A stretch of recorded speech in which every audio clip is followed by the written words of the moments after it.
Hi everyone, my name is Laura A. Grace and I am so excited to be sharing that I'm starting BookTube! Yay! Sorry for the jazz hands. I'm just really excited. I've been wanting to do this for a really long time. I remember seeing Sara start it a few years ago and I was like, I would so love to do it, but kept doing giving all these excuses. And then I got an author coach earlier this year and she was like, Laura, there's no reason why you can't do it. So I am starting BookTube and I'm super duper excited. My name is Laura A. Grace and I have been a book blogger for probably like 5 years now. I blogged under a different blog 3 years ago, but unfortunately I lost it. I didn't blog for a year. And so now I am blogging under Unicorn Quester. And that's unicornquester.com.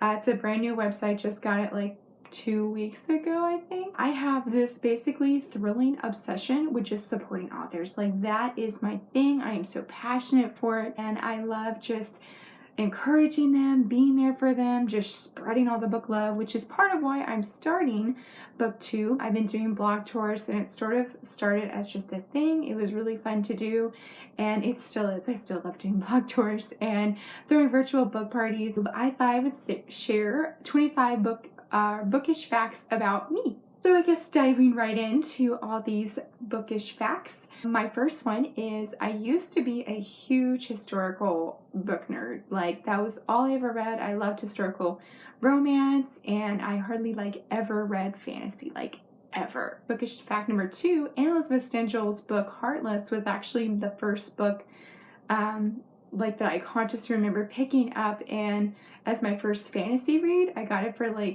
$5 at a this really cool bookshop near where I live, and so that sort of just dived me into this whole exciting world of fantasy. Number 3 is I mainly only read self-published books or indie books because I just love them. I love what they're doing and I'm totally admire them for just going out in the non-traditional way to publish books, and like I said, they're just amazing. Number 4 would be that dystopian is probably one of my favorite genres, and I thank my grandma for that because she introduced me to the Hunger Games and I was totally hooked. Granted, I was a little bummed by the movies because I first saw them and then I read the series, but it's still awesome and I'm totally team PETA. Okay, I sort of lost track already because I added one in, so I'm going to say number 5 for this one, but I totally do not bend the spines of my books. I'm probably not really weird. I'm sure there's other book nerds like that too, but love their book looking brand new even though that they've been reading it.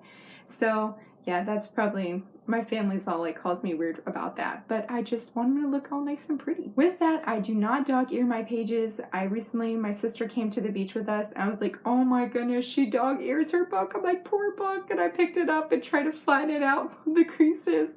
But hey, at least she's reading and that's what counts. But you won't see my books with dog ears. Number 7 is I do not, as you can see behind me, I don't put them in by color. I don't do them alphabetical order. I just sort of put them on the shelf and I'm like, oh, if they look pretty, I'm like, sweet, let's just keep them that way. Now, granted, that might change, but as of now, I don't do that. So number 8, sorry for all the numbers. I'm just so excited. But yes, number 8, I'm sort of new to the, I guess you would say, the paranormal genre when it comes to vampires and zombies and whatnot. I typically have never read those books. My author coach actually has a vampire book that I promised her I would read. Book 2 comes out in October, so I'm like, I still have enough time to do it, to read it. But probably one of my favorite zombie novels though is Zombie Takeover by Michele Harper. Guys, her book is hilarious. I will just say it is not your typical zombie book by any means, so totally dive into it. Okay, I don't know if this counts as a bookish fact, but for number 9, I'm going to say that Love to Read, Love to Write Publishing, as well as Uncommon Universes Publishing, are my 2 top favorite publishers. I just love the books they're releasing. Number 10 would definitely be I want to reread more. I love to reread books and I feel like I hardly ever do that. But going into number 11, there is one author I've actually reread her books, I think 2 or 3 times, and she's one of my, I guess you would say, one of my favorite authors, and that's Desiree Williams. Her books are actually right here. These beauties right here. Yeah, totally pretty books. Love them. Team Destin all the way. Number 11 is, thanks to to Sara Ella, which her book is right here, Unblemished. If you haven't checked it out, I strongly recommend it. She's a booktuber, super duper cool. Her book, or her series I should say, got me in the whole rip it or ship it thing, and I am totally team Kai. Like, I'm actually reading book 2, Unraveling, which is like way up there if you can see it. Thanks to you, Sara, for getting me excited for all of that rip it ship it stuff, and I'm totally shipping team Kai, just in case if you see this video. Number 12, I'm really excited for this one. These past few years, especially with like finding self-published authors, I am learning and trying not to judge a book by its cover, because even though covers are like so gorgeous, that doesn't mean, or they're not as gorgeous as others, it doesn't mean their book is bad. And so I'm really excited to be finally working on that and like discovering a whole new world of books. Number 13 is I totally don't really have a preference for paperback or ebook. It's sort of, I think as some readers have said, it really just depends on my mood, because some days I'm like, man, I want an ebook so I can just lay in bed, and other times I'm like, man, I totally want to fill all the pretty pages of a paperback or hardback, especially hardback. I love hardback. It's just awesome. For number 15, I actually try and keep a really small TBR pile. Granted, I actually have quite a few on here that I haven't read, but I try to keep them on the down low, because if it gets too big and too overwhelming and totally falls on me, like, then I'm just like, I don't want to read anything because I'm just overwhelmed. So I try to keep it really small. Granted, I've noticed my TBR pile has really increased on Goodreads though. For number 16, some people I've heard don't like reading first point of view, but I love it. Like, I love just diving into that character's head and like being bombarded by all their thoughts. I just think it's so cool.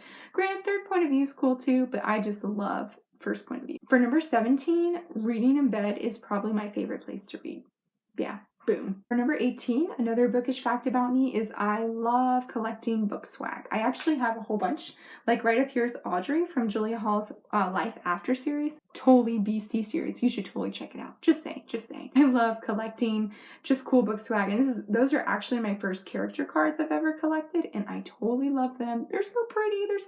19, I am a super duper strong advocate. I cannot like even emphasize this enough. I am a totally firm believer in leaving a review for your authors, our favorite authors, like, and just in general, like, even if you hated the book, go review that thing. I mean, it doesn't have to be a nasty review, but every review helps on Amazon and Barnes & Nobles, you know, all those book retailers, and so I am totally for this. Like, I am all over that. Didn't mean to get on that tangent, but yeah.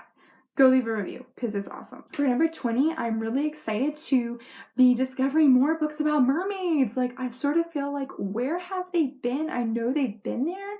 Like, many thanks to Catherine Jones Payne for like introducing me to Breakwater, because I'm like, I want to read all of the mermaid books, and I have it somewhere up here on my shelf, but I totally cannot wait to read Sinking, another mermaid novel. For 21, another bookish fact is when I'm reading, I always love to find like one line that I can share on social media. All about sharing that book love. Woo-woo. For number 22, I did say I didn't have a preference over paperback or ebook, but I will confess that I typically read ebooks because I'm like totally wanting to buy all the books, but my bank account's like, no, you can't buy any but like one, and I'm like, so I typically tend to get more ebooks because I can afford them more, even though if I could, like, I would just be buying all the paperbacks. Okay, for number 22, I'm pretty sure that's probably been noticeable, and I probably already repeated myself, but just to say it again, I love supporting Christian speculative authors. Like, they are just amazing, and I'm so thankful for Annalisa Stengl introducing me to fantasy and just, yeah, being able to dive into this exciting world. Granted, I know not speculative is like automatically fantasy. I guess going into number 23, I do love urban fantasy. Like, that genre, like when I discovered it from one of my author mentors, oh my gosh, I just was like, I can't believe this is a genre. Like, I love it. I love the contemporary world mixed with some magic or just fantasy, and you get this awesome explosion of just goodness. It's so good. I love it. For number 24, so I probably do not have an actual like favorite author. I can't say that I have like one favorite book of all time or one favorite author. Well, I do have one favorite book. That would definitely be the Bible. I love reading the Bible. It's awesome. And for my last bookish fact about me, it's not really bookish, But this little dude right here, Voltron, thanks to my friend Becky, who has got me into Voltron Legendary Defender, and he's going to accompany me with my book reviews on here, or like whatever fun bookish tube stuff I'm going to be doing. I don't know all of it yet, but I am super duper excited, and I truly hope that that was 25 bookish facts about me, because I sort of got mixed up with my numbers, I think. I totally know how to count, I promise, I promise. But when talking about books, it just sort of, yeah, makes me get all excited, and then I get forgetful, except for like, of course it's about a book, and then you remember every single detail about everything in that one thing. But then somebody asks you like, what's 1 + 1? And you're like, I don't know. So thank you for watching this video. I totally appreciate it, and I totally cannot wait to get to know other booktubers. If you're like, hey, I'm a booktuber, totally let me know. I'll go check out your channel, and because it's always fun to go just discover new books, discover others who love reading too, and I totally can't wait to bring more videos to you guys. So thanks for watching.